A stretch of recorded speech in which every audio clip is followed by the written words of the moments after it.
I'm Brandi Kruse. Coming up today on Undivided, the local news media is finally covering the story of a Tacoma vice principal who rapped about shooting up a school and said America has a white male problem. But I bet you can guess what their coverage looks like. Plus, a black signature gatherer says he is bewildered as woke white Washingtonians call him a racist and a bigot. And it turns out Washington State's plastic bag ban is actually worse for the environment. That and much more coming up today on Undivided. Remember, you can support our show for just $5 a month by signing up at undividedpod.com. That's undividedpod.com. Click on the banner that says support the show.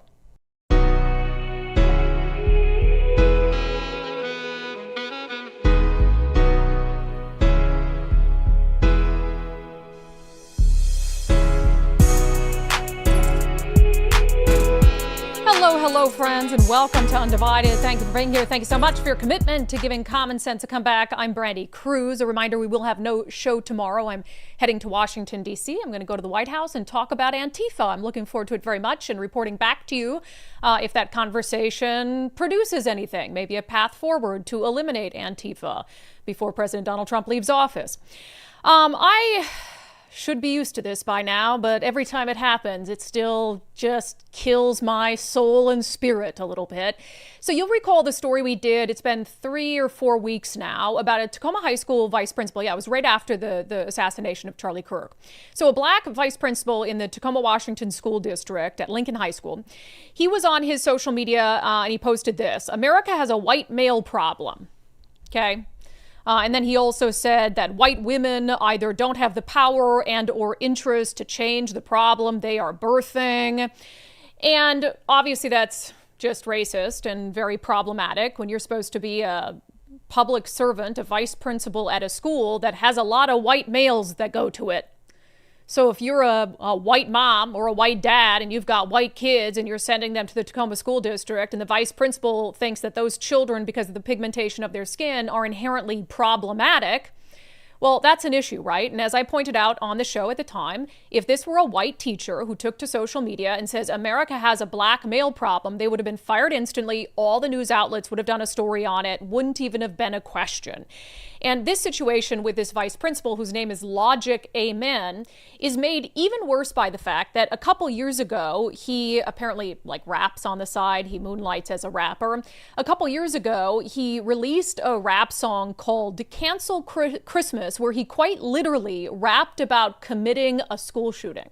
Yep. Give me a reason just to load up a rifle. Put the fire alarm in the lobby of my high school. Yep. Leave the halls bloody like a high noon typhoon. I'm about to cancel Christmas. Yep. I won't leave a freaking witness. Nah, I'm put Santa on my hit list. Yeah. So rapping about a school shooting where you commit a massacre, and the gist of the rap is that he's going to murder all the children at the school before Christmas, and Santa. Going to murder Santa as well. So he can instead celebrate Kwanzaa. Okay. Vice principal of a school. That didn't get him fired. And then, of course, he says America has a white male problem and degrades white mothers for not dealing with that problem. So at the time we're covering this, Libs of TikTok picked it up. It was all over. Not a single news outlet touched it. Not a single news outlet in the Seattle area or in Washington State touched it, besides those deemed conservatives, right? And I said at the time, it's because he's black. It's because he's black, and in Washington State, if you're black, you can get away with saying these very problematic things because white people won't call you on it, and the insane people who are running our newsrooms won't touch it either because they don't want to be called racists or bigots or whatever it is. So fast forward nearly a month, okay? And the Tacoma News Tribune, which is the newspaper of record in Tacoma, where this guy works, is finally covering it. But how do you think they're framing it? Are they demanding answers from the school, demanding to know whether this individual is a threat to students and white students, whether this individual might bring a gun to school? No, of course. Per the usual, they are covering it through the lens of conservatives are bad for pointing the behavior out. Republicans pounce. Conservatives are the dangerous, horrible ones for putting this poor black educator on blast on social media. Here's the headline: Tacoma educator draws ire from conservative commenters after Facebook posts. Good Lord. says an assistant principal at Lincoln High School is drawing attention from conservative commentators outside of Tacoma after he posted on Facebook following the death of Charlie Kirk, as if we can't have an opinion on this matter if we don't literally live in Tacoma. Can't have an opinion on it, can't call out his behavior if we're conservative but we don't literally live in Tacoma. Logic Amen, who has been an assistant principal at Lincoln since 2011 for grades 11 and 12, posted on Facebook 3 days after Charlie Kirk's death that America has a white male problem. The post on his public account received over 100 comments and close to 200 reactions. Many of the comments on the post were supportive. Okay, so 100 of his friends, because this was literally on his Facebook page.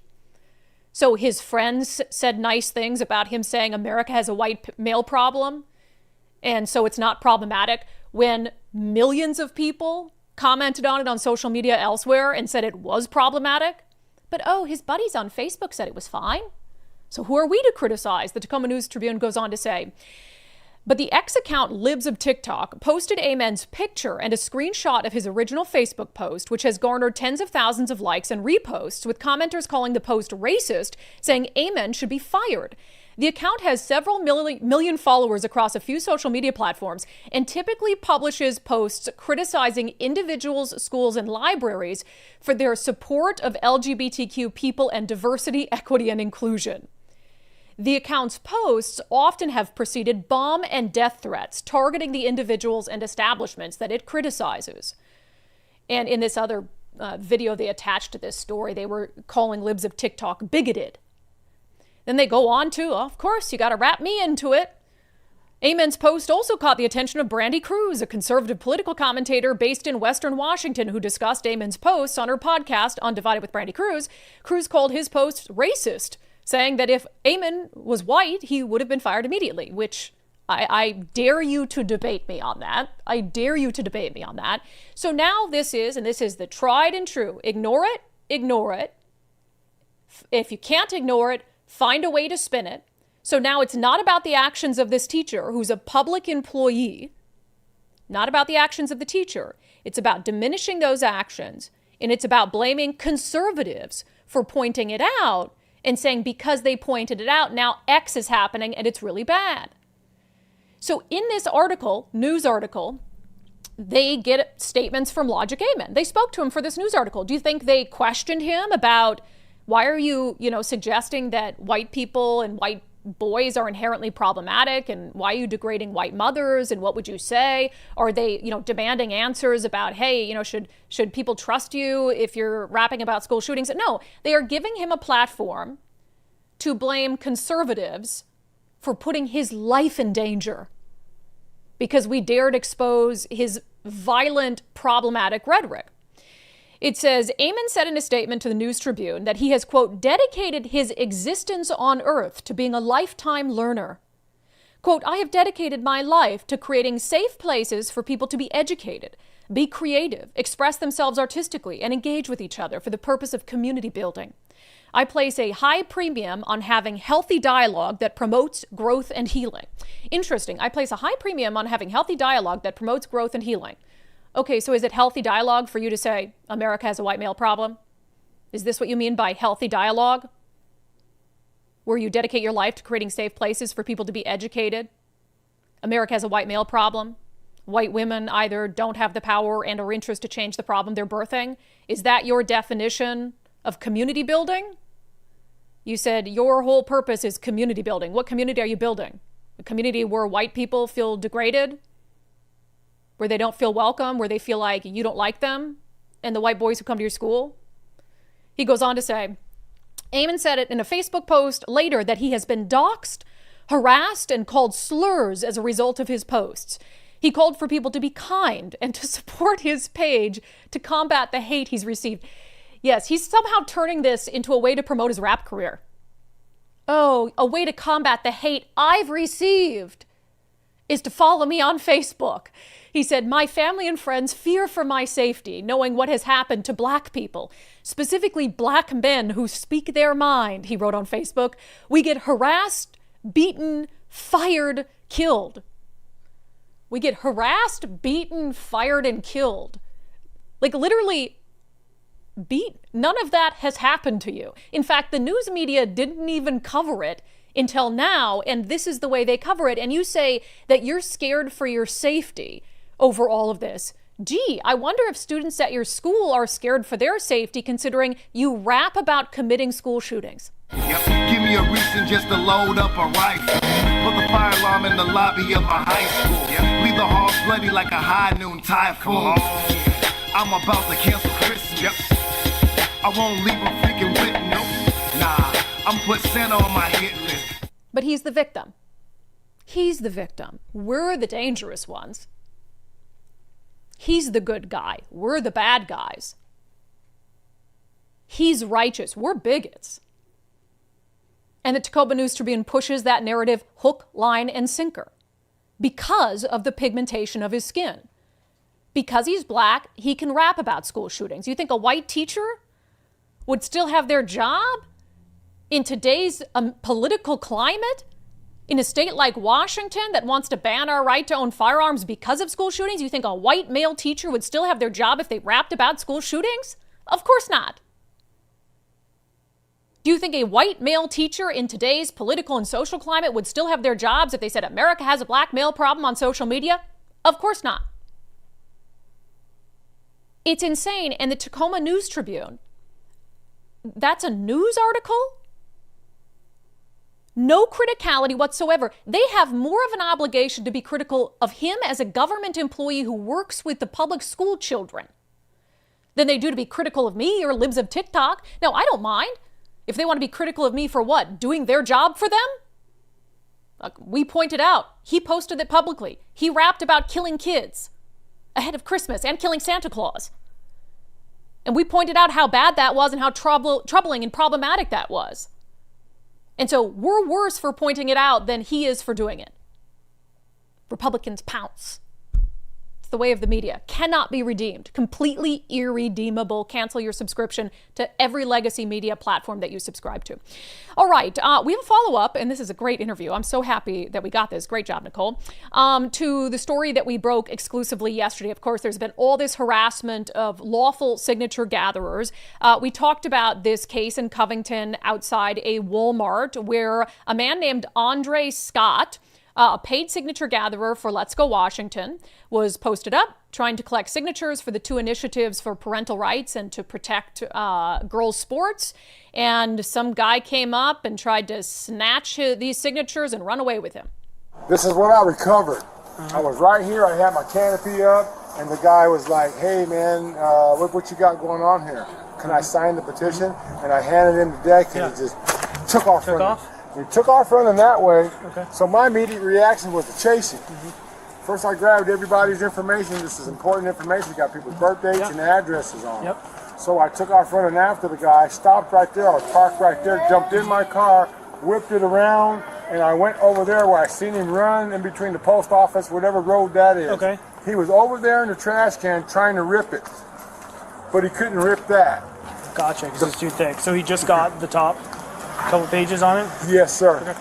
Yeah, so that's Andre Scott. He called police after that happened because it is a gross misdemeanor. Deputies responded with the King County Sheriff's Office. And as we reported exclusively yesterday, based on body camera footage, they found the suspect, identified him as a Walmart employee, and then just for show, put him in handcuffs. Yep, that's him. Okay, so cool.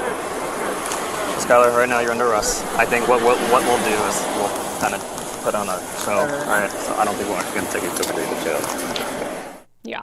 So didn't take him to jail. Now, they did forward charges to the prosecutor's office, but it was the for-show issue that obviously has drawn the ire of a lot of people who are frustrated and feel like in that moment law enforcement isn't taking this seriously or as serious as they should.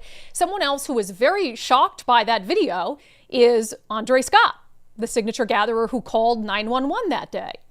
He was shocked by the video because as far as he was concerned and what had been articulated to him is that Walmart employee, that young man, had been taken to jail.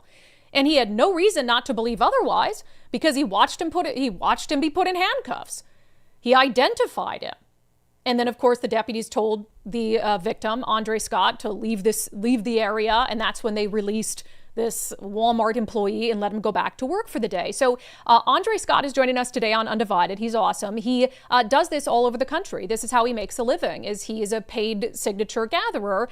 He lives in Texas. And in addition to talking to him about, what was on this video and what happened to him at that Walmart, it's a very interesting angle to all of this, that he's a black man and these woke, white, progressive Washingtonians are out there harassing him and calling him a racist bigot. So here's our conversation with Andre Scott. Andre, welcome to Undivided. Thank you. Appreciate y'all having me out this morning. Yeah, well, I feel like I know you because I watched you on body camera footage for a little while.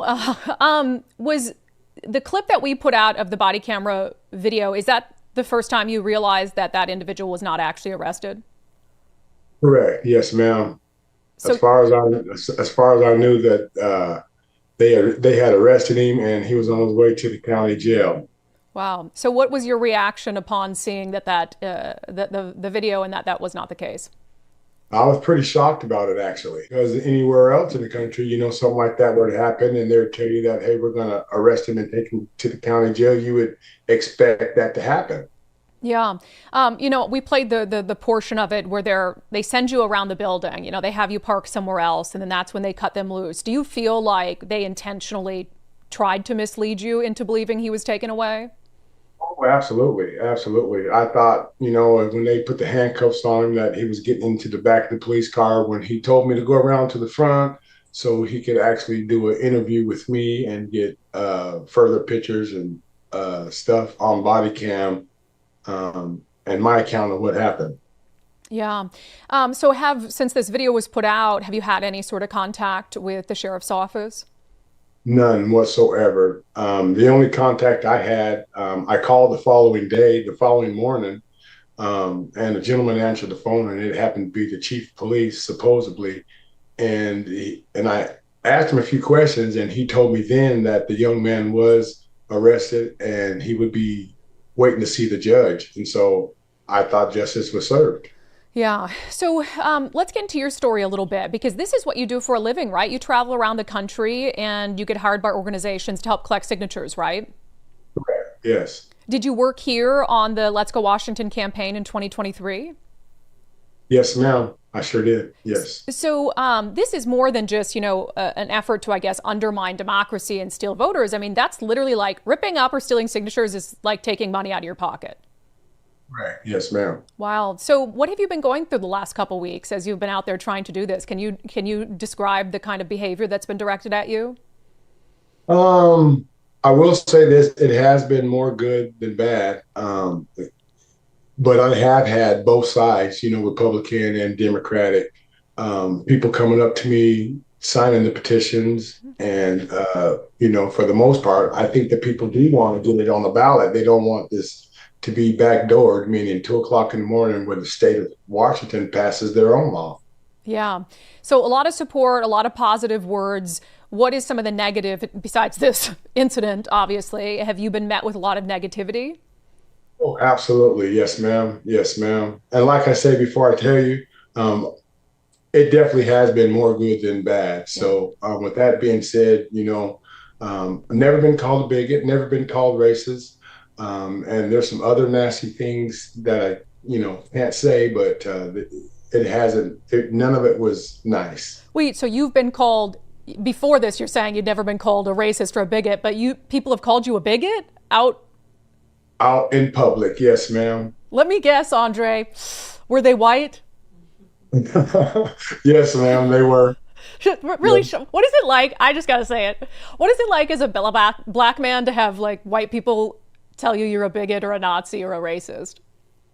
Holy shock. I just couldn't believe what I heard. I've never heard these words in my life, born and raised in Utah. I've been living in Texas now for about 12 years. And I've never come across this, never been called that out of my name like that. And I just think it's sad that this would be some of the people's reaction.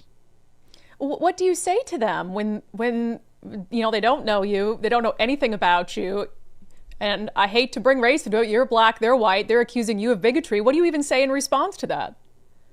Well, I'd like to say, I like to kill them with kindness. You know, I'm sorry you feel that way, but please don't lose your voice. Sign the initiative. Help us get the issues on the ballot so we, the people, by the people, can have a voice in the matter. Yeah. Let them rule. Can I ask, because you do so many of these, I mean, do you collect signatures for things you disagree with, or generally do you support the things that you're like this? Do you support these initiatives, the idea behind them? Absolutely. Yes, ma'am. I support them. Myself, I've got 2 daughters myself, and that's one of the passion that drove me to do this. It's just not about the money. You know, this is, in order to do canvassing, ma'am, you have to have a certain passion. You have to have, there's got to be something in the initiative that you've got to like and want, you know, for yourself before you could give it to the public. Yeah, I suppose it would be hard to go out there and sell something to people every day if you don't believe in it. Correct, correct. And something like this, you know, shouldn't be sold. This should just be a no-brainer to me, ma'am. Yeah. You know, this is something that I shouldn't even be out there on the street gathering signatures for. Well, you know, you live in a sane area of the country. This isn't necessarily a sane area of the country for these things. So unfortunately, we have to fight to get common sense on the books. This young man who, you know, did what he did at the Walmart, did you know that he was an employee of the Walmart? I had no idea that he was an employee until I seen the video. I believe the officers, or he told the officer something of the sort, like I was on break or I got to get back to work or something like that. Then I was really upset at the situation. This young man at the Walmart told police that you were out front saying inflammatory things and he just didn't agree with it. Is there anything that you've been doing in trying to get signatures that could be characterized as inflammatory? Not, because I approach everybody with the same, you know, initiative, you know, my drive, you know, I'm always courteous to people. And if they want to sign, you know, they're more than welcome to sign. And if they say, no, I don't agree with it, then that's fine. Then, hey, you know, you guys have a great day. Please think about it. Please reconsider. Yeah. And that's my only comment to that. So what would your message be? I mean, you'll be out there. I know you know other signature gatherers who are out there doing this. You know, we have several more months to be able to collect signatures. What would your message be to some of the Washingtonians who feel compelled to shout at those people, to harass them, maybe even to steal or destroy signatures? What would your ask of them be? Would be to tell them that, hey, you know what? Let's let democracy take its toll. Let's let the people decide. Let's leave it up to the people. And if you continue to act like this, you know, like the gentleman that did to me, I would say that's not fair to us, because every registered voter in this state has the right to hear the initiative, to see the initiatives. Yeah. Are you going to be anywhere today that I can send my viewers to come see you and sign?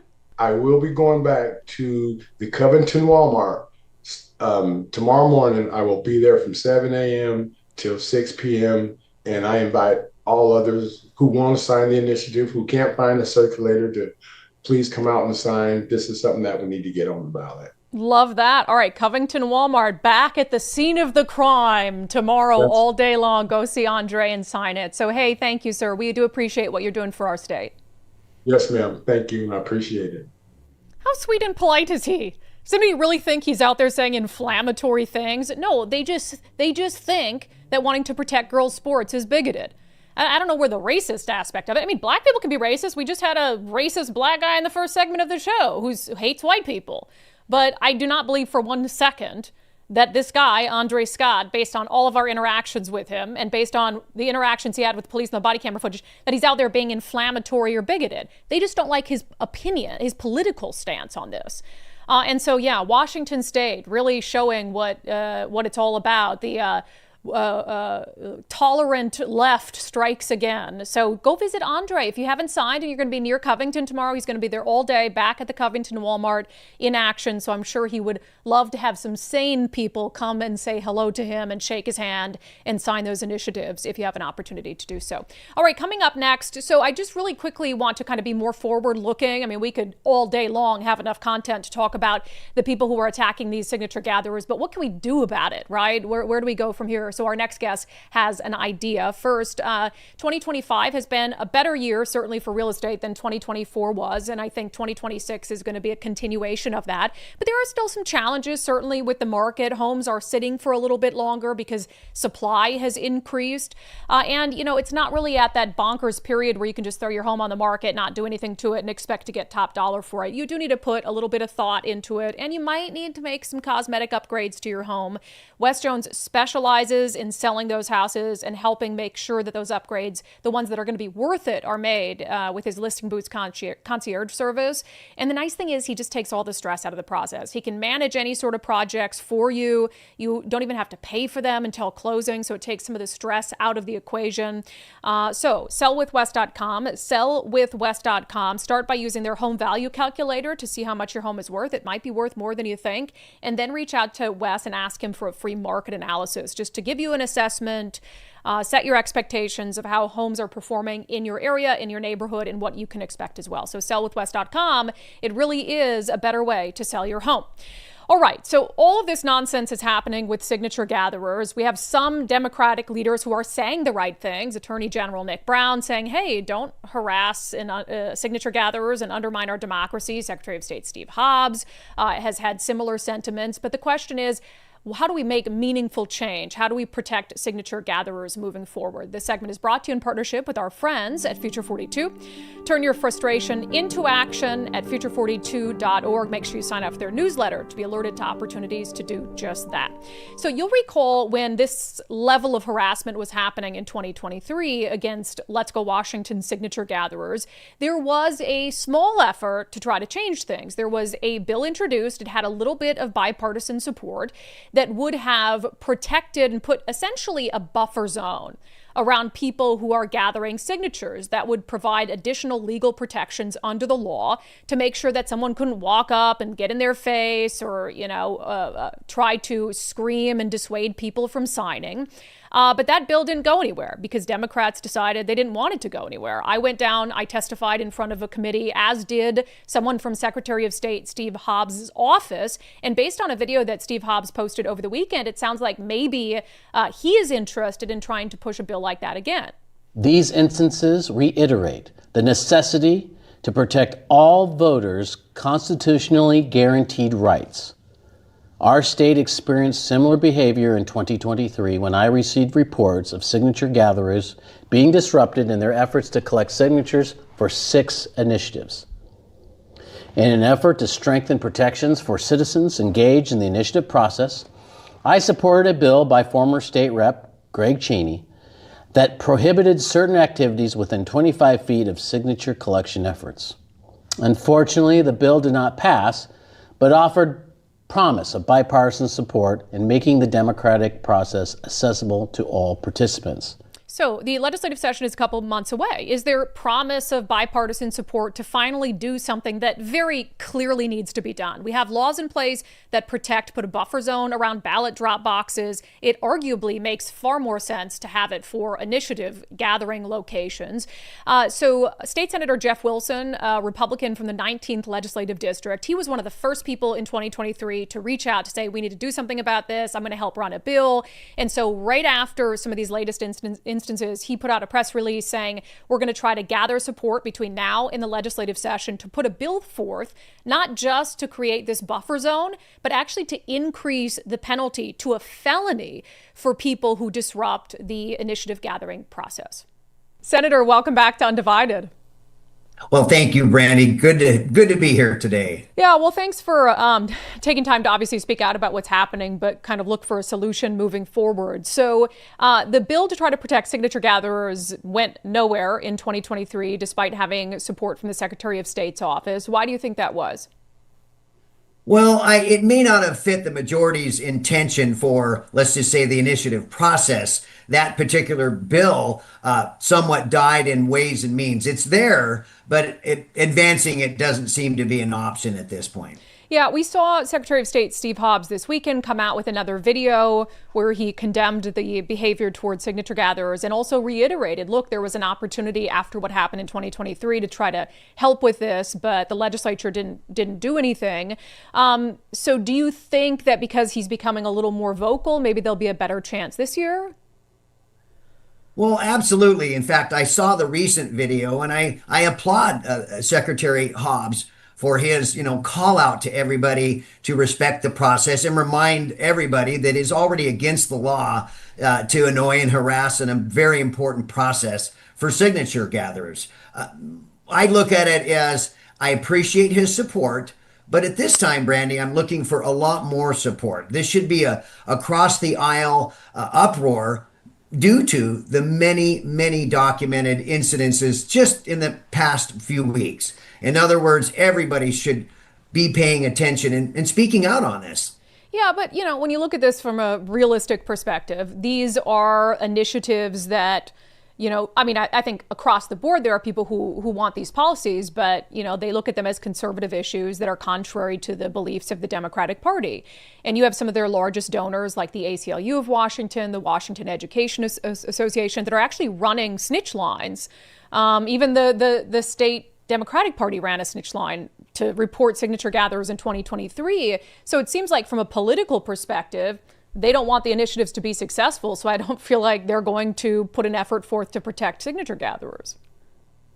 Well, it certainly does appear that way. And I would support what you're saying. But this year should be the proof in the pudding. If anybody can just look at the events of this year and turn the other way, like we did with previous legislation, that's a problem in itself. What we're talking about here is our state constitution, regardless of political party, that famous, Article 2, Section 1, the right for the people to have such power. It should have everybody, independents, Republicans, and Democrats, calling their elected representatives and saying, we need to do this process without political violence. It's direct democracy, Brandi, is what's at stake here. Yeah, I couldn't agree more. So what's your plan as we prepare for the new legislative session? Well, the plan is, number one, is to draw attention to this, to see if I can gather colleagues to do what I would say step up and to make a plea to do this, on a calm basis, respect the law before we can change the law. This is escalated to be so serious. I think we need to put some more teeth into this, going from misdemeanor to a Class C felony in certain instances. I think that it's reasonable to ask that. At this time, it just doesn't look good when everybody's democracy, per se, can be jeopardized. And law enforcement needs to get a clear memo, Brandi. They need to get a clear memo. There's already an existing law to enforce. And we need to get this to a point where they understand we're going to make clarity, and a Class C felony, it will do that. Believe me, I think it'll get a lot more people's attention. They may even think twice before ripping up a signed sheet or something like that. Yeah, and I do agree with that. I do believe that the threat of stiffer penalties can be a deterrent factor. But I would also say it doesn't even appear that they're enforcing the law that's already on the books, and that's problematic. I mean, all of these instances that have happened in the last month, we haven't heard of progress in any of those cases. And so I think first and foremost, enforcing the laws that are on the books and making sure that that's being done and holding entities accountable that do not do that is step one. But there has to be. If I know there are Republican state or Democratic state lawmakers who watch the show, I would like to see you get involved vocally in pushing back against what's happening. It also contact Senator Jeff Wilson, say, I want to be a co-sponsor on that bill. There is no reason in the world, if this were a signature gathering to ban, semi-automatic weapons of war, and you had Republicans who were engaged in this behavior against that sort of signature gathering effort, it would be a no-brainer. They'd do it instantly. They'd protect them. So let's not be just hopeless hypocrites, okay? Let's get Democratic lawmakers, get in touch with Senator Wilson, get on his bill, work with the Secretary of State's office. He'll support it, and let's just get this done. Let's all grow up and let's move forward and move past this. That segment is brought to you in partnership with our friends at Future 42. Turn your frustrations into action at future42.org. Make sure you sign up for our newsletter to be alerted to opportunities to do just that. All right. If you are looking for ways to save money, and who isn't, honestly? Oh my God, every single day my husband's like, yeah, I really want to get this for the property. He's got this hunting property he likes, and every freaking day he's got something new that he wants to get out there. And I'm like, well, I don't know where the money for that's going to come from. But one of the smartest things we did as a family is take the First Mark Challenge and saved money on our insurance. I also saved money on our insurance for the business, on the business side of things. And also, we still made sure through the First Mark Challenge that we had the insurance we needed to cover us in the eventuality that something horrible happens. I mean, not only for our home, but also the property I just talked about that Mike is in love with, you know, making sure that we have enough insurance to cover our needs. So it is a fine balance. You want to make sure that you're not paying too much for your insurance, but you don't want to cheap out either, and then all of a sudden you're left holding the bag. So do what my family did, what our business did, what Nicole has done, and so many other Undivided viewers and listeners. Become a member of the First Mark family today. Schedule time to take the First Mark Challenge, firstmarkinsurance.com, and they could save you money on your current insurance, find you better insurance. There's a whole bunch of things that they can do for you, and you don't pay them a dime. Firstmarkinsurance.com, firstmarkinsurance.com. The very best part is they work for you, not the insurance companies. So they always have your best interest in mind. All right, it's one of those days. Since I'm not going to be here tomorrow, let's do a double dose of unbelievable. So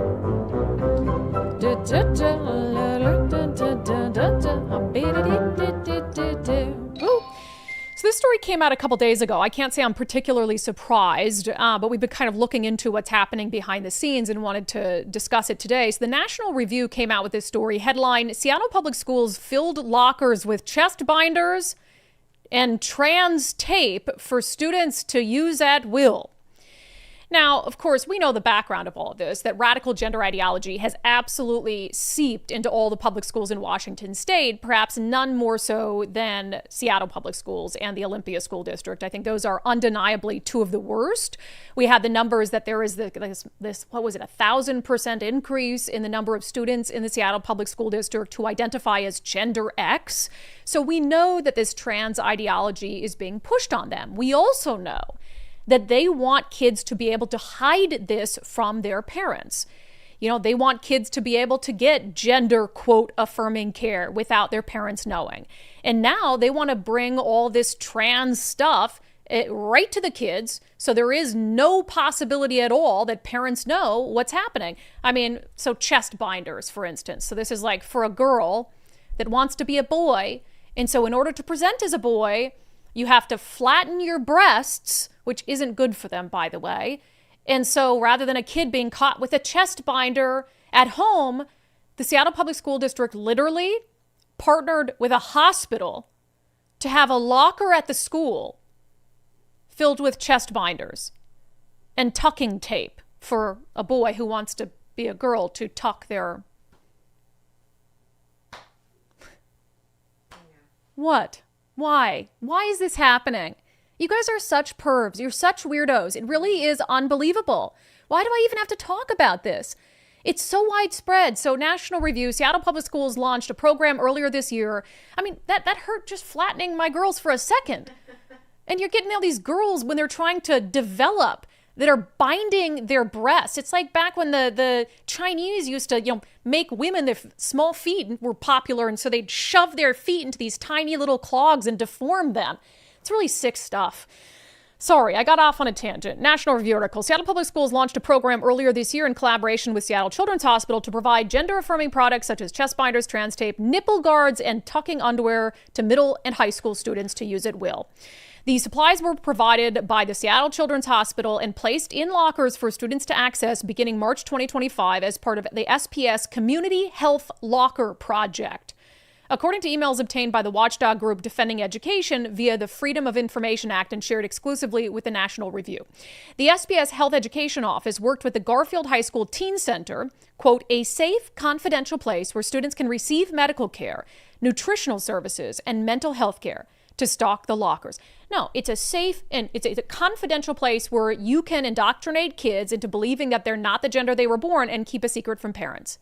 And have these kids go through literally deforming themselves because you're so interested in pushing this radical ideology onto them. So this is one of the internal memos that the National Review obtained from the Seattle Public School District. This just pisses me off so bad.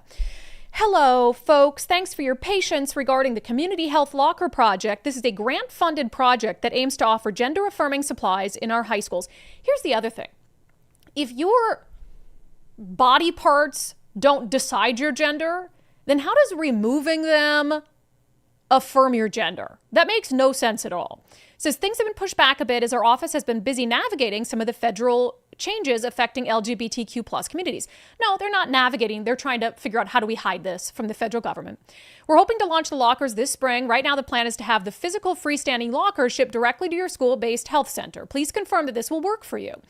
Also, here are some of the items we plan to order and send to you separately based on student input. We welcome your input on what kinds of quantities you recommend starting with. So here's what they send: the locker, and then they send binders, trans tape, repair salve, removal oil, nipple guards, makeup kits, hair ties, Nair hair remover.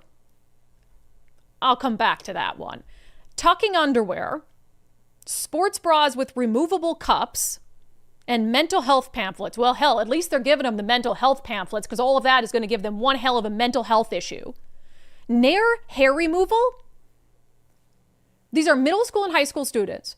So now the school district wants to trans your kids, give them a locker where they can get all these things, including using Nair hair removal to remove their pubic hair if they choose. And I suppose their underarm hair and their leg hair. Have you ever used Nair hair removal?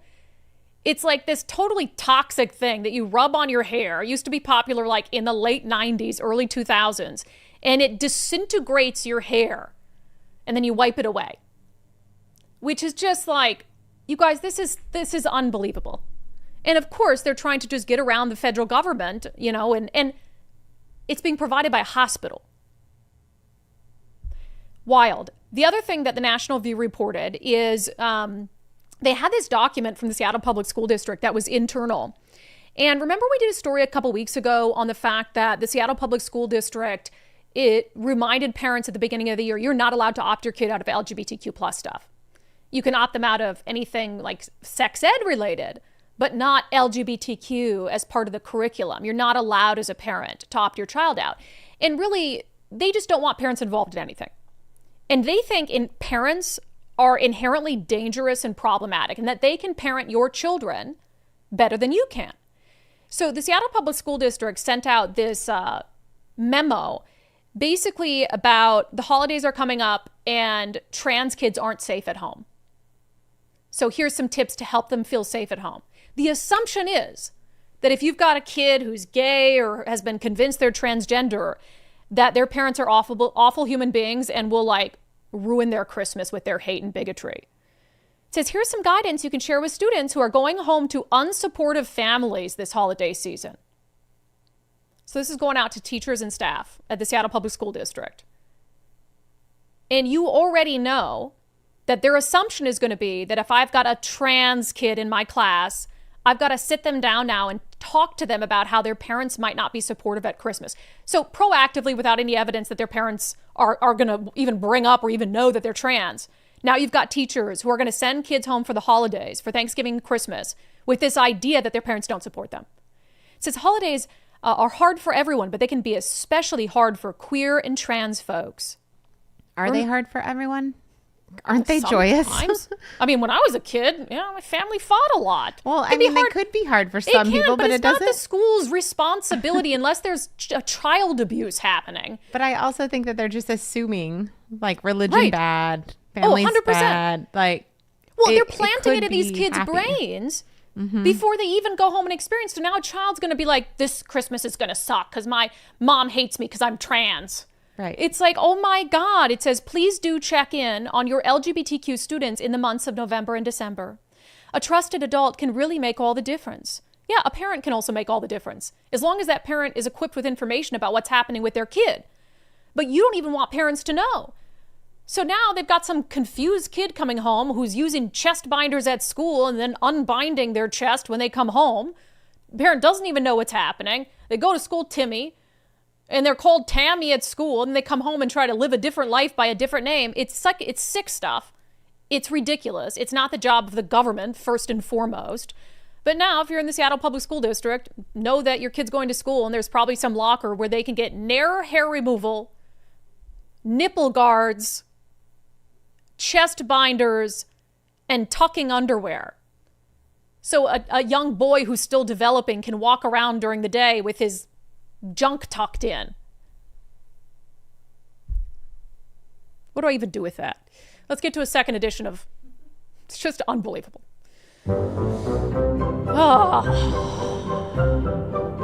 It's evil is what it is. It's really, I hate to say that, but it's really evil. It's horrible. And of course, we're the bigots for pointing it out. We're the bigots. All right, I have to talk about the plastic bag thing because I was telling Nicole before we started the show today, this single solitary story is the epitome of everything that's wrong with Washington state government all wrapped up into one thing. It's almost laughable if it weren't so ridiculous and if we weren't being sucked dry as working class people by all the tax money taken by the state of Washington to squander on ridiculous things, not the least of which are all their environmental programs that don't actually help the environment. And they know it doesn't help the environment or doesn't make a significant impact on the environment. They know it hurts people, and the hurt absolutely outweighs whatever benefit it might do, and they genuinely don't care. And this is a good example. So, of course, a couple of years ago, Washington state banned single-use plastic bags. Fine, whatever. And so now if you go to the grocery store, you have a couple options. You can bring your own bags, which a lot of you told us on the subscriber poll yesterday that you do, and maybe you always have. Or you can buy from them for 8 cents at the store a thicker plastic bag. And the idea is that the thicker plastic bag isn't single use because it's hefty, and people are going to take it home and use it again. So that's been happening for a couple years, but the Washington State University researchers did a study on it. And it was really at the direction of state government. Oh, study our plastic bag ban thing. Well, the study didn't turn out the results that maybe the state of Washington had hoped. They basically said the plastic bag ban is actually worse for the environment. Yep. All for show. Actually worse for the environment. All it does is cost you money. It doesn't do anything to help the environment. Why? Well, the general reason is because people aren't reusing those thick plastic bags. And they take way more plastic to create. So you before had the single-use plastic bags and, they'd get thrown away or whatever. Well, these ones get thrown away too, and they have way more plastic in them. So it's not doing anything for the environment. It's actually worse for the environment. So this is from our friends at the Washington Policy Center and our friend Todd Meyer. Commissioned, then canceled. Agencies discredit their own plastic bag study. It says the state's ban on thin plastic grocery bags is increasing the amount of plastic used by shoppers and overall environmental harm, contrary to the intent of the law. That is the conclusion of a report from researchers at Washington State University prepared for the Washington State Department of Commerce and Ecology. The report notes that the law, quote, may not be effective at reducing environmental impacts as the bags are often not reused and certainly not reused enough to offset their higher contribution to plastic waste and litter increased lifestyle costs. The report found that although shoppers are using about half the number of bags they did previously, the increased thickness of the bags offsets the reduction in use. So, the state commissioned this study. Researchers at WSU did the study. They presented their recommendations, and the state's like, never mind. We don't want the study because all they wanted is confirmation bias. They didn't want truth, and they got truth, and they said, well, we need to bury this. So the Policy Center goes on to say, in spite of science and data repeatedly demonstrating that the bag ban is harmful, staff at the Department of Commerce and Ecology are not happy. They favor the ban and have gone to great lengths to undermine the very WSU report they commissioned, adding a lengthy rebuttal to the front of the study, explaining all the study's shortcomings and arguing against its recommendations. Agency staff claim changes in the law should focus on the equity impacts rather than considering only environmental costs. They do support a total ban on plastic grocery bags, but note that, quote, this policy raises potential equity and environmental justice impacts. Todd Myers asks, how will the agencies measure equity and environmental justice impacts against the data showing environmental harm? They can't. They are just vague slogans that can be used to come to any conclusion agency staff prefer. Yeah, so now, it was never really about protecting the environment. It was about environmental justice. What is that? Well, I don't know. We can't define it, but it sounds really nice. So they'll use environmental justice as a slogan to justify continuing a policy that is actually having the opposite of the intended impact. Now, WSU, these researchers made a couple recommendations. They basically said, well, you could just ban plastic bags of any kind altogether. So you don't do the thick ones, you don't go back to the thin ones, you have paper bags, or people just have to bring their own bag. That would be, if you really thought that that was going to help the environment, that would be what you should do. The other recommendation is, they said, just go back to the thin little single-use plastics. Because if people are throwing both of them away, would rather they throw away the thin one that has less plastic in it than throw away the thick one that has more plastic in it. And so the state's like, nah, we're not going to do either of those things. One of the state's recommendations, researchers be damned, is just to charge more, like 50 cents for those thick plastic bags. Because they're thinking, oh, well, if we just increase the price, then people will definitely reuse them now because the bag costs 50 cents, so they're not going to throw it away. So the state of Washington is absolutely not interested in outcomes. They're not interested in facts and data. They're just interested in punishing behavior they don't like and making a profit in the process. Unbelievable. All right, coming up next, we've got to talk about what's happening in this attorney general race in Virginia, because I think it really shows, depending on the outcome, that there is no low in American politics. There is no bottom for American politics anymore. First, a reminder to join me at the Engage Conference in Bellevue, happening October 22nd and 23rd. I'm going to be with my buddy, Jonathan Cho. We're going to talk about housing policy, probably a little bit about the homeless crisis and the farce that more housing will fix it. We'll talk about the first 6 months after rent control took effect and what it's doing to our housing market, and a lot of other things. It'll be very entertaining, as it was last year, I'm sure. So you can sign up for that, rhawa.org, rhawa.org. And while you're there, if you're a small to mid-sized landlord in the state of Washington, make sure that you sign up to become a member of RHA. rhawa.org, rhawa.org. They can help you navigate housing policy and all the regulations for landlords. So that is a good idea. All right, a little bit of national news. So if you haven't, I'm sure you've been following this story, but there is a Democratic candidate for Attorney General of Virginia. His name is Jay Jones.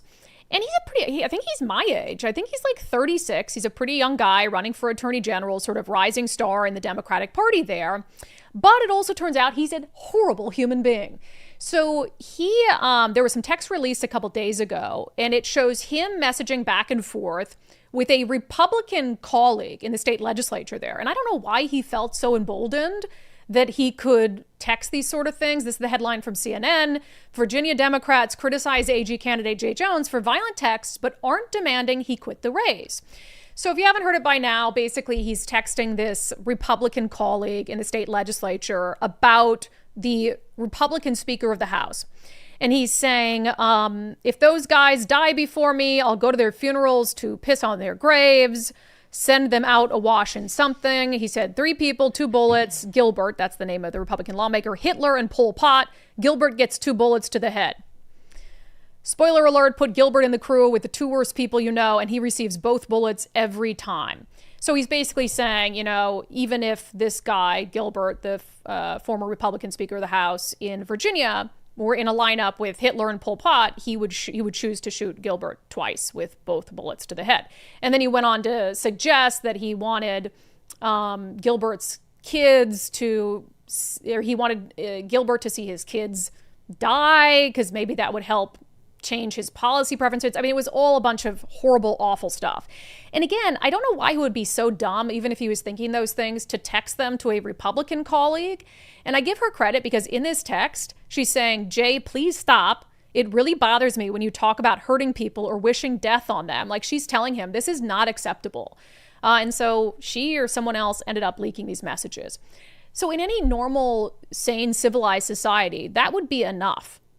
Like, remember, I mean, you don't have to go back far to like this being a obviously disqualifying thing for someone in American politics. But not only now is it not disqualifying, he hasn't lost a single endorsement from Democrats. They are still supporting someone who talked actively in this environment. It was in 2022 text, but who talked about killing a political opponent, wishing his kids would die, like awful stuff. Says top Virginia Democrats have sharply criticized Attorney General nominee Jay Jones, but are stopping short of calling on him to leave the race after newly revealed text messages showed he suggested that a colleague be shot. Gubernatorial nominee Abigail Spanberger and Lieutenant Governor nominee Ghazal Hashami called Jones's texts inexcusable. U.S. Senator Tim Kaine, who's a Democratic senator for the state of Virginia, was asked Monday by CNN's Manu Raju if he still supports Jones, who apologized after the texts were revealed. I do, Kaine responded. He said, the comments are completely indefensible, but I've known Jay Jones for 25 years, and those comments are very much out of character for him. So if I put the comments, which are clearly beyond the pale, against knowing a guy for 25 years, I'm still supporting Jay Jones. He's known him for 25 years? So he's known him since he was 11 years old? Mm-hmm. I mean, that's possible, but it's again, it just shows every time something like that happens and there is no sort of bottom, like what if he wins? What if he wins? Then Virginia has an attorney general who talked about shooting a political opponent in the head and wishing death on his children. I would also note that this Jay Jones guy, back when the BLM riots were happening in Minneapolis, and there was the, what is the name of the white kid who shot people there, but was acquitted? What the hell is his name? It starts with an R. Rittenhouse. Kyle Rittenhouse. Mm-hmm. He demanded that a Republican colleague lose his job because he donated $25 to Kyle Rittenhouse's defense fund. Said it was inexcusable. He wasn't fit to serve for donating $25 to Kyle Rittenhouse's defense fund. And now he thinks it's just fine for him to continue to serve and stay in the race for the state's chief law enforcer, even though he wants to shoot a guy in the head and wants his kids to die. Hypocrisy. It's not going to be fixed until we can fix the hypocrisy problem. All right, let's get to our daily subscriber show poll. This is a story I think we'll probably talk a little bit more about on Thursday as the dust settles. And it's fascinating, I guess, for me, certainly as someone who left mainstream news to launch an independent media venture. Not that it's anything close to what the Free Press became, but Bari Weiss, of course, was a columnist for the New York Times. Ends up realizing the New York Times is hopelessly biased, quits that job, starts the Free Press. The Free Press has just skyrocketed in popularity. They do fantastic work. Well, now Paramount purchased the Free Press for like $150 million. And as part of that deal, hired Bari Weiss to be the editor-in-chief of CBS News. So, of course, CBS staffers are having a full-blown meltdown. Full-blown mental health crisis because Bari Weiss is going to be the editor-in-chief of CBS News. And Bari Weiss is she's like a moderate Republican. She's very moderate. She's been pretty critical of President Trump. She's not some right-wing cuckoo lunatic. And the work at the Free Press, incredibly journalistic, very in-depth. I mean, it's not right-wing by any measure, but all these CBS News employees are losing their minds that Bari Weiss is going to be the editor-in-chief of CBS News. But I wanted to ask subscribers, does the decision to hire Bari Weiss as editor-in-chief make you more likely to trust CBS News moving forward? You have this poll, Nicole? Yes. Yes, no, or time will tell. Nicole, what do you say? Yes, no, because I stopped watching CBS. That's one of the outlets I just will not watch anymore for any reason. Does this make you more likely to trust them? Yes, probably. Yeah. Yeah. I do think the decision, absolutely. Yeah. It makes me hopeful.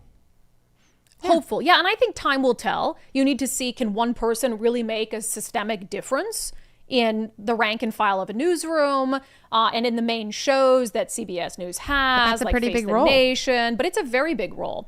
Let's see, subscribers, 10% say yes, 26% say no, and most of you, 64%, say time will tell. Luke said, good for Bari and her success, but it's not going to make me trust CBS. And you also, you can't police everything. There's so much bias baked into these network news organizations. A lot of it is going to be how she responds to instances where they don't live up to journalistic expectations. Are there consequences? Do people lose their jobs? But also, when is Undivided going to sell for $150 million? I bet we could sell for $150. You're not paying attention, Nicole, because you didn't laugh at my joke. Sorry, I just thought. No, that's okay. Diana Manning, I enjoyed the free press. Everybody online, no. Yeah. And in comments, no. Diana Manning, I enjoy the free press. It has a broad base of contributors spanning the political spectrum. She has her hands full, though. I hope she will be supported in those efforts, even if it means firing some quote-unquote stars. Kelly on Patreon says, I have a hard time believing that Bari Weiss alone will be able to reform CBS, but I want her to succeed for all those who look to CBS for their news. And yeah, even if CBS doesn't become a go-to news source for me, which it's probably not going to, I think that if it improves a little for the people who do watch it and exposes them to, a more realistic view of what's happening in America, I think that is absolutely a win. A win. CND Voss says, words and actions. We've seen her words. Now we'll see her actions. If they don't align, then it's just business as usual. I hope she will do as she says, but I really don't expect much. I kind of am sad that she's like selling the free press because it's at its height of popularity. And I almost... like when I left, and again, I'm not Bari Weiss, obviously, much smaller scale, but my hope when I left mainstream news was that it could be fixed. And part of leaving was pointing out the faults in it so people would see the need to repair it. But I don't know if that's possible. And I think for Bari Weiss, she's kind of doing that, right? She left, she pointed out the flaws, she produced something better, and now she's going back to see if this old legacy beast can be fixed. Or can be tamed. And I guess we'll find out if that's even possible. I do think they don't see what's wrong with it. The people in charge right now don't see what's wrong, but at least this is bringing somebody in that does. Yeah. So that's part of the... And will they accept what she says? The fundamental issue with the media, it can be very easily explained. If a Republican does or says something, they start under the assumption that it's bad and they work backwards from there. If a liberal or a Democrat does something, they start with the assumption that it's good and they work backwards from there. That's the fundamental problem.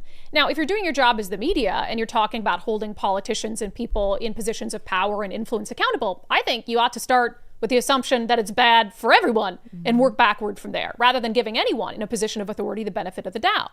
So I'm actually more in favor of the media treating everyone like they treat Republicans and conservatives and Donald Trump, because I'd rather them be too harsh than not harsh enough. But that really is the issue. And the reason, and they don't even notice they do that.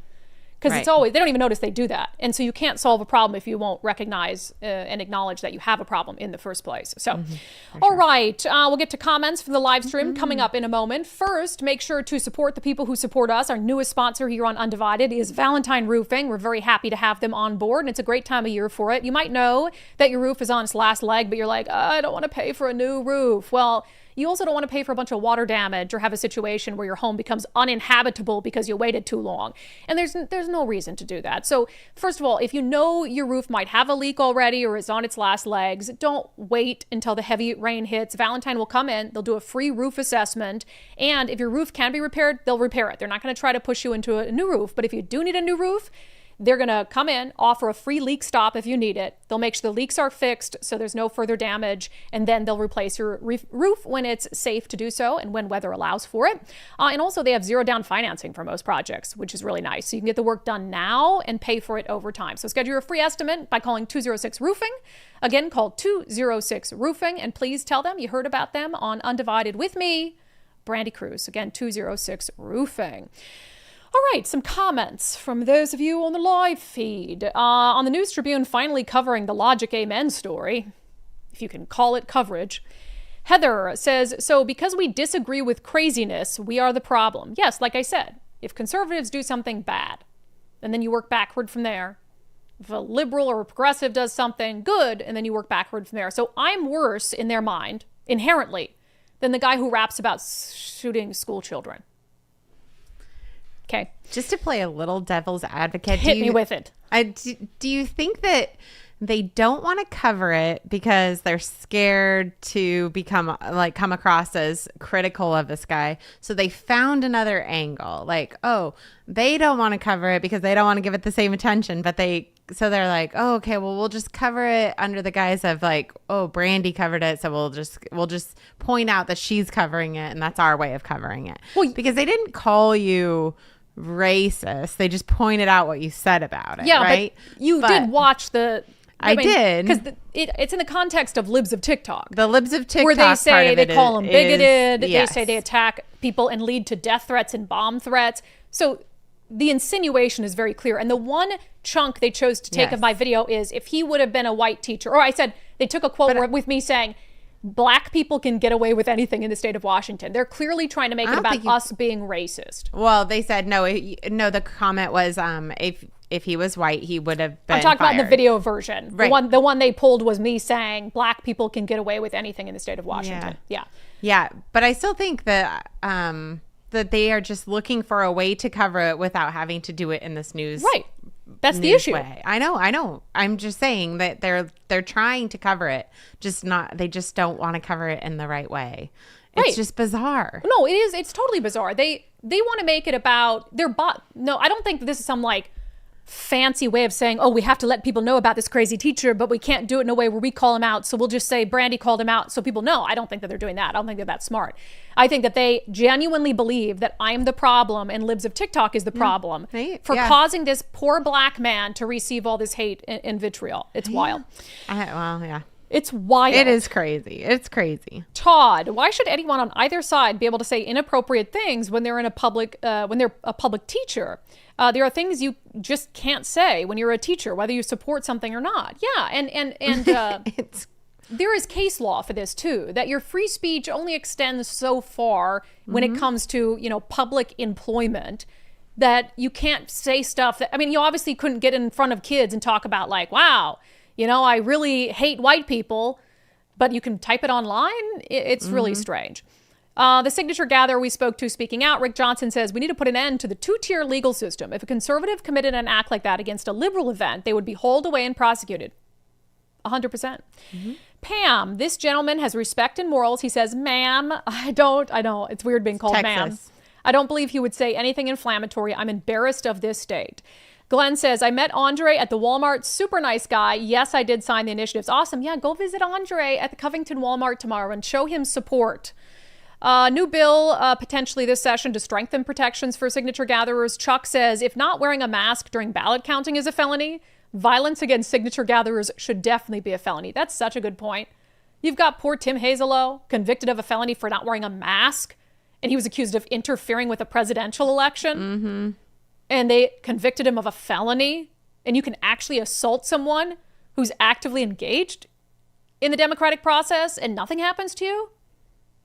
It's not fair, guys. It's not fair. Seattle schools equipping kids with trans supplies. Adorable Deplorable. Saw you on Saturday. Thank you for being there. I also met Adorable Deplorable Jr. Oh, wow. I met his son. So I said, you need to get a screen name that's Adorable Deplorable Jr. and then get in the chat. It would be a lot of fun. How old? I don't know exactly. My guess would be like 20-something. No. Oh, he's older. My guess would be like I don't know. The kids these days, they look so much older than they are. He could have been 15. I don't know. Anywhere from 15 to 25 is my guesstimate. Adorable Deplorable, you'll have to tell us how close I was. Yeah, if I had to guess, I'd say like 20. Okay. Let's go with 20. Okay. Truly a unique and disturbing period of human history. If I wasn't here, I wouldn't believe it. Yeah, Brian E. It's a fundamental. Sometimes it's just like, I don't even know what to say to you with some of those stories. Like, how do I don't have to say anything because you know how stupid it is. A locker full of, that people have their kids in these schools, I just don't know. No. I just don't know what to do. Brian E. reason with these people. A fundamental tenet of Marxism is disrupting the nuclear family, and gender ideology is the shortest distance between the 2 points. Tiger Eye, what else is being hidden from parents? Yeah, that's kind of scary to think. Delaney, those kids are going to come home with chemical burns from the Nair. Can parents sue at that point? Yeah, Nair sucks. And it hasn't gotten any better. I don't think so. I think it's the same formula it's always been. I don't even know how it's legal. It literally disintegrates your hair. Mm-hmm. And I can still smell that smell. Yeah, also, that's a good question. Where are they going to do that? Nair smells so bad. It's like the smell of a perm, getting a perm, if you've ever been around that. So if they're getting the Nair from the school, are they going to go into the bathroom and Nair themselves in the bathroom? Not to mention, it's very messy. Well, and you have very limited breaks. I just hate it so much. On the plastic bag ban fail, Mama Pillow, the state should not be involved in what bags I use at the grocery store. It's none of their business, and it's not a purpose of government. I agree. Not the Batman. Environmental justice is when the environment strikes back and causes a landslide because some fools built their home on the side of a hill, like in LA. I like that. I like that use of environmental justice. That's environmental justice. That is. Virginia AG candidate and his dangerous texts. Country guy. Imagine an AG that advocates political assassination. Very likely he could win. And I always tell people with these instances, don't pay attention to what the national news is saying about it. Pay attention to what the local stations are saying about it. How are the local stations in Virginia covering it? How are the newspapers covering it? Because that's really what's going to have a greater influence on voters in Virginia than whatever is said on MSNBC or Fox News. And it is getting quite a bit of play and coverage in Virginia. So I do wonder how much it'll impact his ability to win. Let's fit in a couple super chats. Lisa Connors, what a treat to meet Brandi in the real world this past weekend. She is just as sweet and charming as you'd expect. Thank you. Thank you, Brandi and Nicole, for the common sense, sanity, and for filling the Dory-sized hole in my heart. Oh, that's so sweet. It was so nice to meet everyone. I just loved it. Bill Biz, Brandi, have a great trip. The conduct of Antifa is an important topic, deserving much more national attention. I agree. Papa Woody, $2 super chat. Is Trump flying you, or do you have to fly coach? Well, listen, I'm not flying coach, but I am flying on my own dime. It's only because I'm sure first class is almost as expensive as coach when you book it this late. Yeah, I'm not flying first class unless I can get a last minute upgrade, but business class at the very least.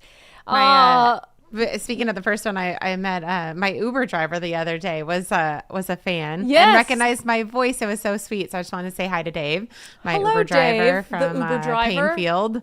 And yeah, he was a big fan and also said he missed Dory and appreciated that we were filling that. Yeah, void. I got a lot of that this weekend on Saturday. Moon Goddess, are you going to live stream your trip tomorrow? I don't think so, but of course I will fill you guys in on all the deets. I'm sure there'll be some sort of live stream. I don't really have a lot of details right now, to be honest. I'm not supposed to say a lot. Beep. Meep.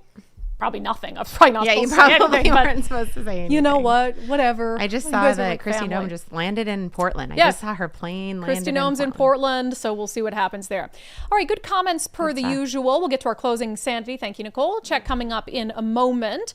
First, get in touch with our friend Zach Abraham and his team at Bulwark Capital. If you're worried about your retirement portfolio, there's just too much uncertainty, too much confusion. If you're like, I need to get back to basics, I need an honest assessment of how my retirement portfolio is situated, well, Zach and his team at Bulwark can help you with that. Go to knowyourriskpodcast.com, knowyourriskpodcast.com. Just get in touch with them. What they'll do, have a brief phone call with you. They'll talk about their basic fundamentals of value investing. They'll do, a perspective for the remainder of 2025, maybe talk about concerns or great things coming up in 2026, plus a full reveal of how Bulwark is always looking for opportunities to lower risk, lower cost, give your retirement as much upside as possible. Hear directly from Zach Abraham on whatever questions you might have concerning your retirement portfolio. Him and his team can help you out. So knowyourriskpodcast.com, knowyourriskpodcast.com. Okay, so speaking of Portland and Antifa, still have these nightly clashes, but now the area has been filled with quite a few conservative influencers and independent journalists who I think people like Katie Davis Court have been down there for months, but certainly there are individuals like me who are just parachuting in for a couple days. Much easier to parachute in for 48 hours, I should note for the record, than do what people like Katie Davis Court are doing and be there on the ground every single night being targeted by Antifa. But the presence of conservatives has Antifa turning on each other. Let's talk about it in our closing sanity check. So this is a video from David Medina. He's a conservative influencer down in Portland, and he's out there and captures this great moment where there's two Antifa goons screaming at each other. And one of them is so mad that the other Antifa guy is giving the conservative a video that will get him clicks and revenue. Before you give this guy more clickbait and make him more money. Before you give him more money. Clickbait by raising your voice. Go and fight the government. Y'all, come on. Idiot. I love it. Antifa being destroyed from within. Powerful stuff. That has been our closing sanity check. We will not have a regular show tomorrow, but I'll be back to tell you all about my trip on Thursday. Thank you for being here. Thank you so much for your commitment to giving common sense a comeback. I sure do appreciate every single one of you. Thank you for supporting our show. A special thank you to those who pay $5 a month for the show. That is how we do all of it. That's how we make it possible So we would love for you to become a subscriber if you're not already. UndividedPod.com, UndividedPod.com. Just click on the banner that says support the show for $5. We make it super easy. Toodaloo.